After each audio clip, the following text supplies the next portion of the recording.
अभी आज हमें केमिकल प्रॉपर्टी पढ़नी है, chemical properties.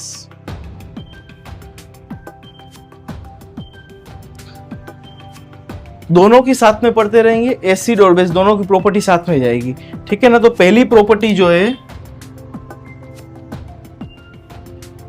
What happen when acid and base react with metal. क्या होगा जब एसिड और बेस को हम मेटल के साथ रिएक्ट कराएंगे? तो सबसे पहली इंपॉर्टेंट चीज मैं आपको बताता हूं, 9th स्टैंडर्ड में आप पढ़े वो मेटल क्या है, मेटल और नॉन मेटल भूल गए हो तो फिर भी एक बार बता देता हूं। मेटल एक ऐसी चीज होती है जिसमें से आप पतली शीट बना सकते हो, एल्यूमिनियम, ठीक है। बाद में आयरन मेटल हुआ, लोखंड मेटल हुआ, जिंक मेटल हुआ, कॉपर मेटल हुआ, ठीक है। वायर में क्या होता है, कॉपर ही होता है, ठीक है। बाद में उसमें से पतले वायर बना सकते हो। जब मेटल को आपको और अच्छे से जानना हो तो मेटल को जब आप स्ट्राइक करोगे ना किसी वजनदार चीज से, तो उसमें से आवाज आएगा, टंग करके आपकी स्कूल के अंदर बेल बजता है, वो मेटल का ही होता है, ठीक है ना। तो उसको मेटल कहते हैं। अब ये मेरे हाथ में जो मार्कर है वो मेटल नहीं है, ये प्लास्टिक है। आप जिस चेयर पे बैठे हो वो प्लास्टिक है, ठीक है ना। ये मेटल है, एल्यूमिनियम की फ्रेम, ठीक है। चलो आगे बढ़ते हैं अभी। अब यहां पे एसिड को पहले हम मेटल के साथ रिएक्ट करेंगे, एसिड रिएक्ट विथ मेटल, इसको लिखना है ऐसे। एसिड को रिएक्शन करवाया, रिएक्शन करवाने के लिखेंगे प्लस की साइन। किसका रिएक्शन करवाया, मेटल के साथ। तो क्या बनेगा, तो क्या बना मतलब एरो बनाना है। यहां तक क्लियर हो गया। एसिड को रिएक्ट करवाया मेटल के साथ, क्या बना, तो बना सोल्ट और हाइड्रोजन गैस।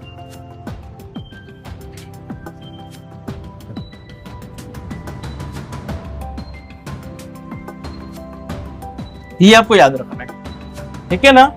ये एमसीक्यू में ज्यादातर पूछा जाता है कि what happen when metal react with acid, it form what, salt, hydrogen gas, option A. Option B, salt and carbon dioxide gas. Option C, salt and nitrogen gas. या option D, none of the above. तो आपको याद रखना है salt and hydrogen gas, ठीक है। अब यहां पे जो सोल्ट बन रहा है ना, ये सोल्ट, वो हमारे घर में हम जो खाते हैं वो सोल्ट नहीं होता, ये याद रखना है आपको, ठीक है ना। हमारे घर में जो हम सोल्ट खाते हैं उसे कहते हैं कॉमन सोल्ट। क्या कहते हैं हम, कॉमन। यहां पे कॉमन सोल्ट नहीं है। एक चीज याद रखना, केमिस्ट्री के अंदर जब दो केमिकल एक दूसरे के साथ मिलते हैं ना, तो कुछ दूसरा केमिकल बनाते हैं, और वो जो केमिकल होता है उसका नाम हमें पहले पता नहीं होता, उसको हम सोल्ट बोलते थे। क्या बोलते हैं हम, सोल्ट, ठीक है। और उसके साथ जो भी बाहर हमें बाय प्रोडक्ट मिलते हैं वो हम बाद में देख लेते हैं, पर जो हमें मेन प्रोडक्ट मिलता है उसको सोल्ट नाम देते हैं। तो हर बार सोल्ट खाना नहीं होता, ठीक है। जो खाने का सोल्ट होता है उसको हम क्या कहते हैं, कॉमन सोल्ट कहते हैं।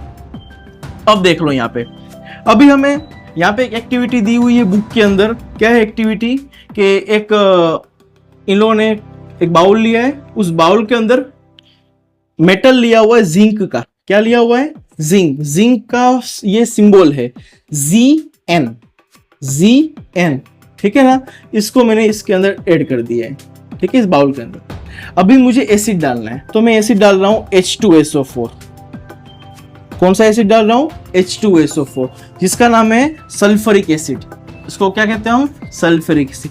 H2SO4 है ना, वो केमिस्ट्री के अंदर एसिड का किंग है। H2SO4 केमिस्ट्री के अंदर जितने भी एसिड है ना, उन सब एसिड के अंदर ये किंग है। तो किंग की हमेशा कोई क्वीन होती है, तो HNO3 जो है ना, ये क्वीन है, ठीक है, याद रखना है आप। अब जब मैंने यहां से इसके अंदर क्या डाला मैंने, H2SO4 इसमें डाला, तो ये इसमें जाएगा, H2 इसमें मिक्स हो जाएगा, ठीक है। अब ऊपर से मैंने पैक कर दिया यहाँ पे, और यहां से एक छोटा सा वॉइड करके, वॉइड का मतलब होता है होल करके, मैंने यहां से पाइप निकाली है, ठीक है। और इस पाइप को मैंने एक कंटेनर में डाल दिया है, जो कंटेनर भरा हुआ है सोप सॉल्यूशन से, साबु के पानी से, ठीक है ना। अब साबु के पानी से अगर ये भरा हुआ है तो आपको पता है जब हम साबु के पानी फूंक मारते बबल्स बनते हैं ना, तो ये क्या हुआ, जैसे ही इन दोनों को मैंने मिक्स किया, जिंक तो था पहले से, ऊपर से एसिड डाला, तो जैसे ही इन दोनों को डाला साथ में हुए तो केमिकल रिएक्शन होने लगी, ठीक है ना। केमिकल रिएक्शन होने की वजह से यहाँ पे सोल्ट बना, ये वाला सोल्ट अंदर बना, ठीक है। और उसमें जो गैस पैदा हुई ना, वो गैस अगर हमें यहाँ पे पाइप बनाता नहीं तो फूट जाता ये पूरा। तो मैंने यहाँ पे क्या बनाया, वॉइड बनाया था, वॉइड से मैंने पाइपलाइन बनाई, और ये पूरा का पूरा गैस कहाँ से हो रहा है, यहाँ से इस पाइप से होके इसमें जा रहा है, और यहाँ बबल्स बन रहे हैं। आ रहा है समझ में? क्लियर हो गया यहां तक तुम लोगों को?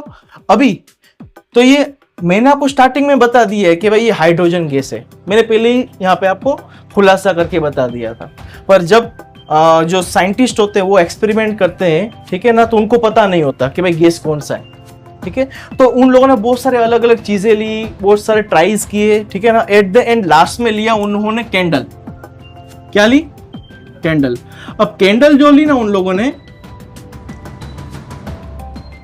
उसको जला के इसके बाजू में रख दी।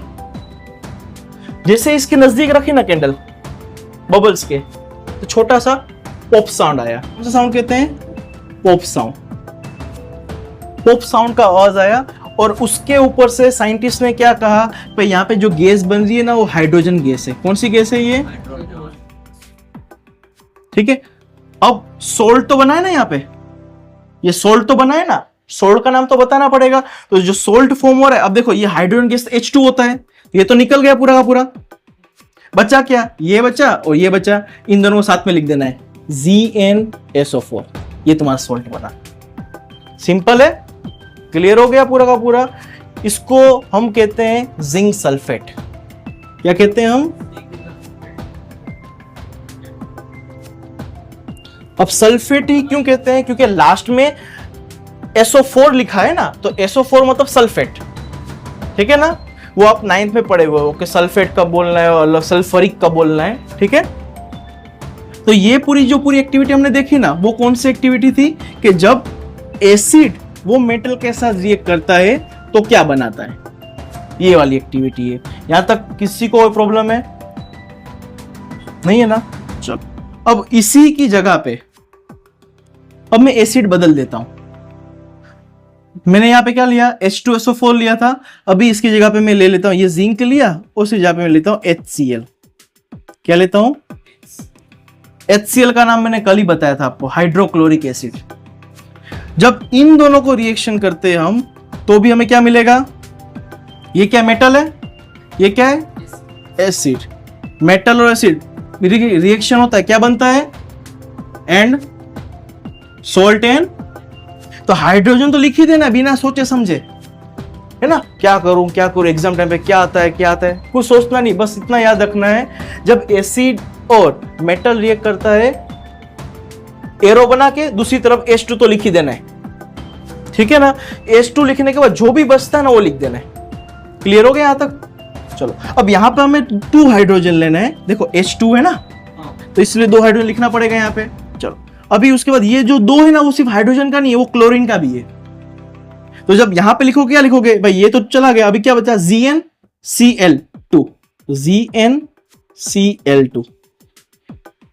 क्लियर हो गया? देखो, इसमें कोई भी आपको मेमोराइज करने की जरूरत नहीं, गोखने की जरूरत नहीं है। केमिस्ट्री इतना सिंपल है ना, बस आपको ध्यान देना कहां से कौन जा रही है गाड़ी। रास्ते में जब गाड़ी चलाते में पता होता है ना भाई, खटारे वाला भी आएगा तो सामने पॉप बजाएगा, या आपके आंखों में वो लाइट लगाएगा इट, तो आप पहले से एक्टिव रहते हो कि मुझे कहाँ पे देखना है, नीचे उसकी जो खटारे के आगे हेडलाइट में देखना है, कि मुझे थोड़ी नजर मुझे टेढ़ी करके रखनी है, वरना मेरी आंखों में रोशनी जाएगी तो मैं गाड़ी किसी को लग भी सकती है, ठीक है।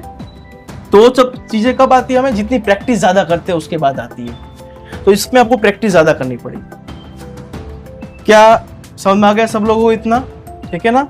एसिड जब मेटल के साथ रिएक्ट करता है तो क्या बनाता है, एंड हाइड्रोजन गैस। बस, ठीक है। और ये प्रैक्टिकल वीडियो के डिस्क्रिप्शन में दिया हुआ है, 3 मार्क के लिए मोस्ट आईएमपी। एग्जाम में इसके 80% चांस रहते हैं पूछने के लिए, 80% चांस, ठीक है ना। क्वेश्चन ऐसा नहीं पूछेंगे, क्वेश्चन थोड़ा सा बदल देंगे, पर आपको अंदाजा आ जाएगा कि भाई ये ना हाइड्रोजन गैस वाला बात कर रहे हैं, ठीक है। ये आप ऑटो, जिससे मैं आपको क्वेश्चन की प्रैक्टिस कराऊंगा तो ऑटोमेटिक पता चल जाएगा। ये क्लियर हो गया आप लोगों को अभी इतना, एक बार देख लो, ठीक है ना। फिर हम एसिड वाला पढ़ लिया, अभी बेस वाला पढ़ेंगे, ठीक है।